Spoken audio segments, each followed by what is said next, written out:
रोखठोक, बेधडक आणि नेमक्या घडामोडींचा अचूक वेध घेणारं एकमेव विजनरी बातमीपत्र विन टीव्ही मराठी. श्री क्षेत्र आदमापूर येथे अमावस्या यात्रेत प्रचंड वाहतूक कोंडी, वाहनांच्या लांबच लांब रांगा, भाविकांमध्ये नाराजी. श्री क्षेत्र आदमापूर येथे बाळूमामाच्या अमावस्या यात्रेनिमित्त आज रविवारी प्रचंड वाहतूक कोंडी झाली. यामुळे दर्शनासाठी आलेल्या हजारो भाविकांना मोठा त्रास सहन करावा लागला. राधानगरी निपाणी तसेच गारगोटी कोल्हापूर या दोन्ही प्रमुख मार्गांवर वाहनांच्या लांबच लांब रांगा लागल्याने भाविक तासनतास अडकून पडले. प्रति अमावस्येला महाराष्ट्र, कर्नाटक, गोवा तसेच अन्य राज्यातून मोठ्या संख्येने भाविक आदमापूर येथे बाळूमामाच्या दर्शनासाठी येतात.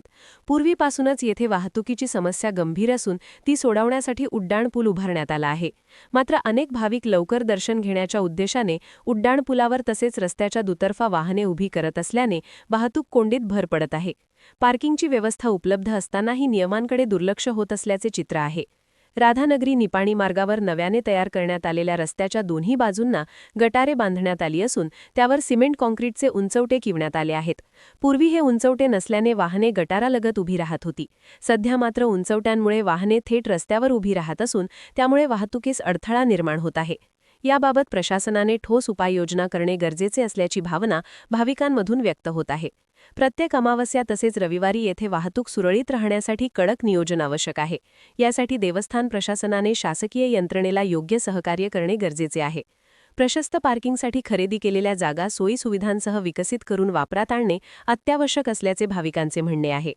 गेल्या 2 वर्षांपासून बाळूमामा विश्वस्त मंडळ विविध कारणांमुळे चर्चेत आहे. मात्र भाविकांच्या सोयीसाठी आवश्यक असलेल्या विकासाकडे दुर्लक्ष होत असल्यानेच वाहतुकीसारख्या गंभीर समस्या निर्माण होत असल्याचा आरोप होत आहे. भविष्यात अशा कोंडीची पुनरावृत्ती होऊ नये यासाठी देवस्थानाने पोलीस प्रशासनाच्या समन्वयाने ठोस पावले उचलावीत अशी मागणी भाविकांकडून करण्यात येत आहे. सर्जेराव भाट, मुरगुड प्रतिनिधी. विन टीव्ही मराठी न्यूज चॅनलला लाईक करा, शेअर करा आणि सबस्क्राईब करा.